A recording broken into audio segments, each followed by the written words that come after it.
दाता भला करे। जैसा मैंने इस ऑडियो का शीर्षक दिया है कि 5 तत्वों का पूजा पाठ बंदगी में रहस्य, ये जो हमारा शरीर है ये 4 स्थूल तत्वों का बना हुआ है। मिट्टी है, जल है, अग्नि है, वायु है। इसके ऊपर मैं पहले चर्चा कर चुका हूँ। इसके साथ ही हमारे जो भीतर है, जिसको हम लोग सूक्ष्म शरीर कहते हैं, वो सूक्ष्म शरीर भी सूक्ष्म तत्वों का बना हुआ है और वो 5 तत्व उसमें है। अब आप कहेंगे कि स्थूल को तो 4 और सूक्ष्म को 5 तत्व का क्यों कहा है? क्योंकि उसमें जो 5वां तत्व आकाश तत्व है वो भी उसमें शामिल है। आकाश तत्व है जिस वक्त परमात्मा ने इस ब्रह्मांड की रचना की, तब जो आवाज़ पैदा हुई, जो गूंज पैदा हुई, वो उसको आकाश तत्व कहा है। और उसमें जो है चुंबकीय शक्ति है जिससे ये सारा ब्रह्मांड अपने अपने स्थान पे टिका हुआ है, चल रहा है और काम कर रहा है। धरती घूम रही है, सूरज है, चांद है, सितारे हैं, सब अपना अपना काम कर रहे हैं। और उसका जो नियंत्रण है, जो कंट्रोल है ना, वो जो परम शक्ति है उसके हाथ में है। परमात्मा एक शक्ति है, परमात्मा व्यक्ति नहीं है, परमात्मा आकृति नहीं है। वो एक सिस्टम है, एक नियम है। वो सब जो है ना, वो सब कंट्रोल कर रहा है। हाँ देखो, हम लोग धरती वाले हैं, प्रकृति से कोई छेड़छाड़ करते हैं तो हमें उसका भोग भुगतना पड़ता है। लेकिन अगर सृष्टि में, ब्रह्मांड में कुछ होता है तो उसको परमात्मा अपनी तौर से वो संभालता है। आपने बहुत बार ये सुना होगा कि कहते हैं कि एक ब्रह्मांड में कोई गोला टूटा और अग्नि पिंड जो है ना वो धरती की तरफ आ रहा है। वो जिस जगह पे भी आपके टकराएगा वहाँ पर जो जो इलाका है वो खंड खंड हो जाएगा। लेकिन उसकी स्पीड भी बताते हैं कि बहुत स्पीड से आ रहा है, ये विज्ञान बताता है, वैज्ञानिक बताते हैं। लेकिन फिर बाद में कहते हैं कि जब वो धरती की तरफ आ रहा था तो धरती के नज़दीक पहुंच के उसकी दिशा बदल गई। तो परमात्मा अभी इस धरती को नष्ट करना नहीं चाहता है। वो दिशा किसने बदली? वो परमात्मा की शक्ति ने बदली, वो परमात्मा की जो सिस्टम है ना उसमें बदला। तो हम तत्वों की बात कर रहे थे। अब मैं चलता हूँ आपको ये प्रमाणित करने के लिए कि पूजा पाठ बंदगी में तत्वों का क्या महत्व है और क्या इनका संबंध है। देखिए, हम लोग मंदिर में जाते हैं, मंदिर का किवाड़ खोल के जब पुजारी अंदर जाता है तो वो पहले भगवान की मूर्ति को नहलाता है, सजाता है। मूर्ति पत्थर की है या धातु की है या किसी पीतल की है, काहे की भी मूर्ति है, उस मूर्ति में प्राण प्रतिष्ठा करके ये विश्वास पैदा किया होता है कि यह मूर्ति सजीव है और इसमें जो है वो प्राण है, ये सुनती है।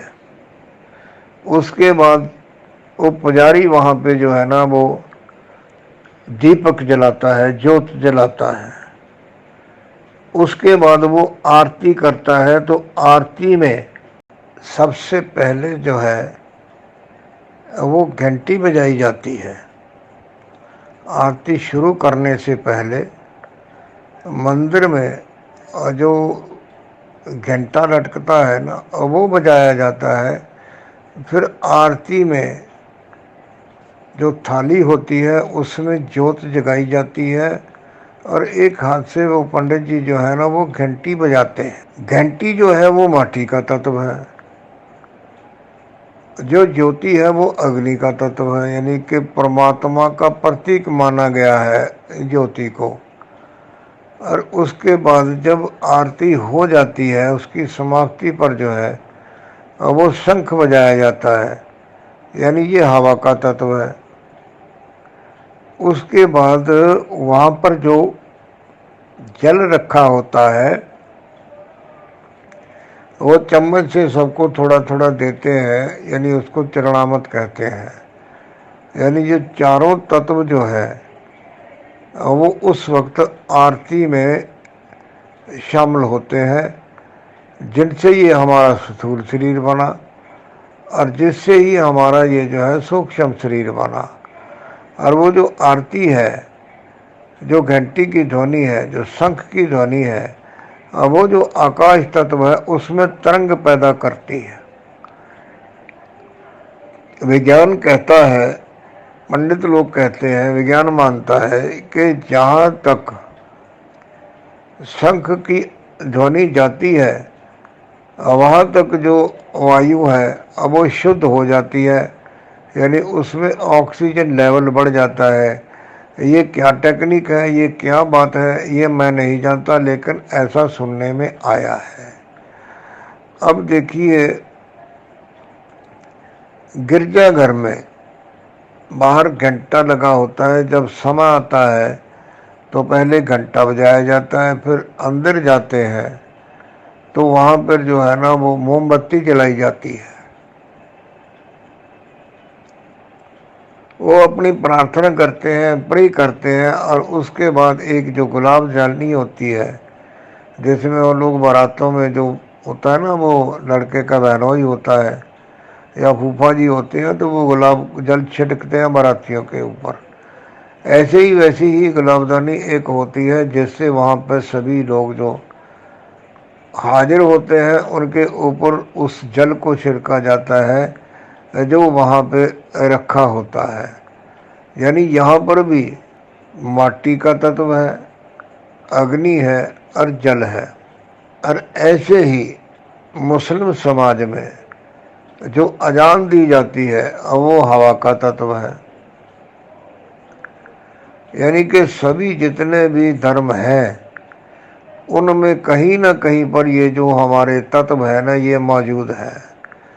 नमाज शुरू करने से पहले वुज़ू करते हैं, वहाँ पे जल का इस्तेमाल किया जाता है, यानी कि नमाज में भी जल तत्व है। और दरगाह में चिराग जलता है, रोशनी होती है, जल है, अग्नि है, वायु है। और वो जो नमाज पढ़ते हैं तो वो अपने माथे को जमीन से लगाते हैं। जमीन माटी का तत्व, सभी तत्व सभी धर्मों में है।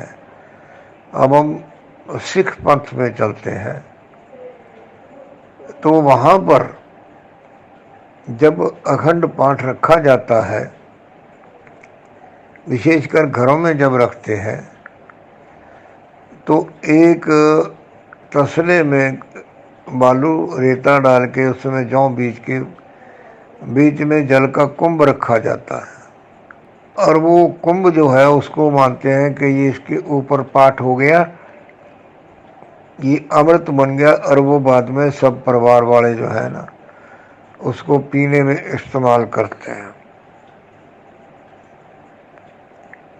ऐसे ही जो गुरुद्वारे में सरोवर होता है उसका विशेष महत्व है। सरोवर में स्नान करने से लोगों के शारीरिक रोग दूर होते हैं। उस जल में जो निरंतर वहाँ गुरु घर में जो अखंड पाठ होता है, कीर्तन होता है, उसका प्रभाव उस जल में होता है, इसलिए उस जल को जो है वो अमृत का कुंड मानते हैं। जो अमृतसर में है हरिमंदिर साहिब के पास, उसको अमृतसर इसीलिए कहा है कि वो अमृत का सरोवर है। तो जब गुरु ग्रंथ साहिब की सवारी आती है तो उसके आगे भी जो है ना वो घड़ियाल बजता है। और कुछ गुरुद्वारों में जो है ना वो जोत भी जलती है, जैसे अमृतसर में गुरुद्वारा बाबा दीप सिंह शहीदा का है, वहाँ निरंतर जोत चलती है। यानी ये जितने तत्व हैं, ये स्थूल तत्व हमारे शरीर में है, इनका बाहरी भी महत्व है और अंतर सूक्ष्म में भी इनका महत्व है। सो कुछ भी करते हैं हम,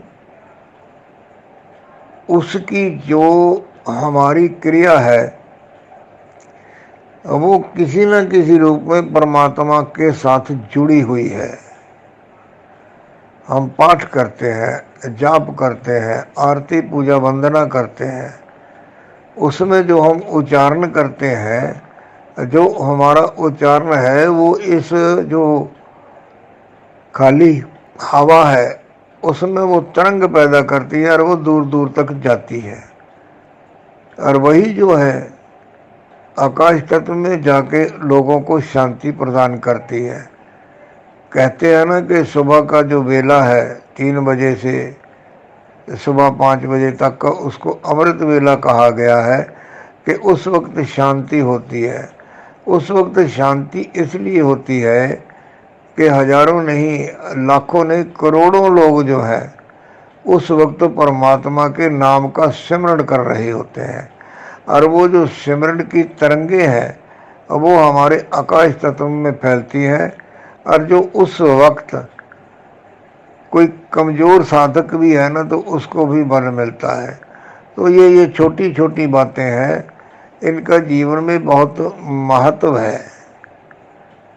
तो ज़्यादा कंट्रोवर्सी तर्क में पढ़ने से बेहतर है कि परमात्मा के नाम का श्रवण किया जाए, जप किया जाए। और मैं अक्सर कहता हूँ कि जब भी हो, जैसे भी हो, जितना भी हो, चलते फिरते उठते बैठते परमात्मा को किसी न किसी उसके नाम से जप किया करो, जप किया करो, याद किया करो। इससे हमारे पिछले जन्मों के कष्ट जो हम भोग रहे हैं ये अगले जन्म में नहीं जाएंगे। अगला जन्म सुखमय होगा, अच्छे परिवारों में जन्म होगा और परमात्मा के साथ जुड़ने में आसानी रहेगी। धन्यवाद। दाता भला करे।